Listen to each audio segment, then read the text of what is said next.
Good afternoon, everyone. It's my honor to be here with you in the second WEGE conference. I would like to thank the organizing committee and my dear colleagues, Professor Shaima Afifi, Nada Dumyati, and Munar Azzat for the kind invitation. Also, I'd like to welcome the chairpersons, our dear professors. My topic today will be about the underwater immersion endoscopic techniques. And as you know, the field of GI endoscopy has seen continuous innovation to improve the diagnosis and the treatment of the lesions. And the underwater endoscopy becomes a new frontier in the field of GI endoscopy. The basic concept for the underwater endoscopic immersion techniques is to replace the use of the conventional gas or air or the CO2 to distend the lumen of the GI by fluid, typically water. The water acts as a medium to wash the debris, the mucus, the blood, and provide a clear visual field. Underwater endoscopic resection techniques have been evolved in 2012, and nowadays it becomes a standard of care for many colonic and duodenal lesions. And also there are many promising data for the use of the underwater endoscopic techniques in the third space endoscopy like EST and POO. In 2012, initially, the underwater endoscopic techniques was used for the simple polypectomies and EMR, and by time, the technique has gained traction due to the demonstrated safety and efficacy, and in 2019, the underwater EMR becomes included in the ESGE guidelines. If you look to this picture for the same lesion, the left side using the gas inflation and the right side using the water, this is the flat lesion in the ascending colon. This is lateral splitting tumor, granular type. On the left side, we use gas, and as you can see, the lesion lies on the muscularis propria. There is no space. But when we inflate the lumen using the water has many effects, like it gives some shrinkage for the surface of the lesion, so it becomes concised, and you can grab the lesion all in one grip using the snare. Also, the lesion floats up, going away from the mucosa and the muscularis propria, and this reduces the dangerous effect of resection like the thermal injury and the perforation. Why we use the water in the underwater immersion techniques? We use water to offer two key advantages. The first is the improved visualization, and the second is the floating effect of the lesion. The first is the window effect. As you know, when you inflate the colon with air, the air gives some tension on the surface of mucosa, so you may lose some details, the mucosal pit pattern, yet that you should use it to classify the lesion and know the malignant possibilities. Also, you may lose the superficial depressions, so the characters of the lesion may be changed. But when you use water, the water gives a magnifying effect, you get better visualization, and you can see the lesion well. The second effect is the floating effect. As you see, when we inflate the colon with water, the lesion floats up and goes away from the mucosa, so it is amenable for resection by one grip of the snare. Also, the risk of thermal injury and perforation becomes less. This is called the floating effect. Because we have many studies showing the safety and efficacy of the underwater EMR, it has been adopted for the standard technique for specific types of lesions. We use the underwater EMR for two locations in the GI. The first is the colon, and the second is the duodenum.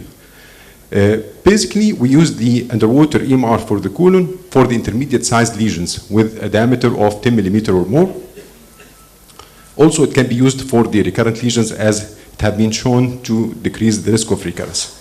If you look to this video, this is a lesion of 25 millimeter non-granular to ALST in the ascending colon.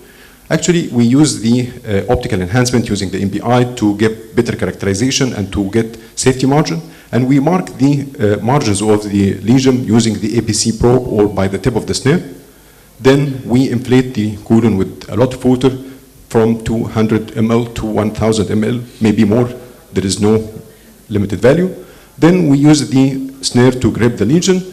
As you can see, when we give a lot of fluid, the lesion float, and you can grasp the lesion by single grip of the snare.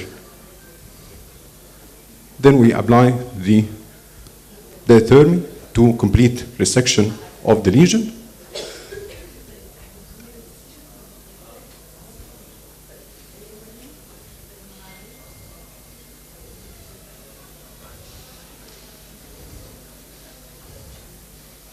And as you can see, the resection bed clear without bleeding or perforation.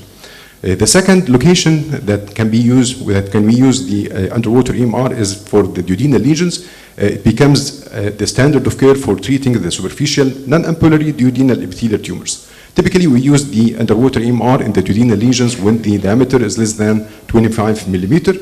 This technique ability reduce the perforation risk in this crucial anatomical sensitive area.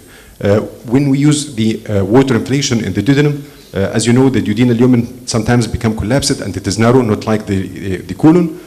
So underwater immersion is superior than the conventional EMR in this lesion because the conventional EMR gives the more narrowing for the lumen, but the underwater immersion has the opposite idea.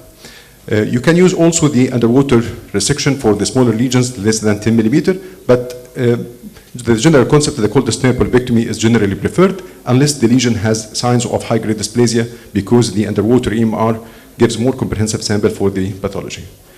When you compare the underwater EMR versus the conventional EMR, you will find that the underwater EMR has a higher efficacy for complete resection and also the R0 resection. It has reduced risk because there is low risk of perforation and adverse events. Also, it eliminates the need of submucosal injection, the thing that can save the time and reduce the cost. This graph was published in the gastroenterology for a study comparing the underwater EMR versus the conventional EMR for the colonic lesions ranging from 20 to 40 millimeter in size. As you can see, the underwater EMR was superior over the conventional EMR regarding the in-block resection, R0 resection, and less recurrence rate. Also, the procedures of the underwater immersion can be used in the third space endoscopy, and we have a lot of data using these techniques in EST and POOM. This study compares the underwater ESD versus the conventional ESD, and the underwater ESD was superior in the procedure time median, and also the dissection speed was better in the underwater ESD, and the use of the additional ESD knives was less in using the underwater ESD versus the conventional ESD. Regarding the use of underwater POOM, there is a single study showed that using the water immersion for vessel coagulation during POOM significantly reduced the procedure time. Still, there is anatomical locations have limited data like the esophagus, the stomach, and the pylori regions. We still need more studies to confirm and validate the use of underwater endoscopic techniques in these locations. To conclude the benefits and advantages of the underwater EMR, we have no need for submucosal injection in the underwater EMR.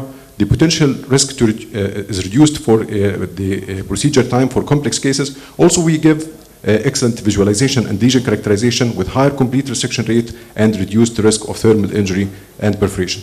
Still, we have potential drawbacks like the technical skills. You need to evacuate the colon before. You should absorb the water, the fecal matter, and the debris before you install the water. Also, there is still water aspiration risk for the duodenal lesions if the procedure time is longer. Also, some patients may experience a sense of fullness and bloating.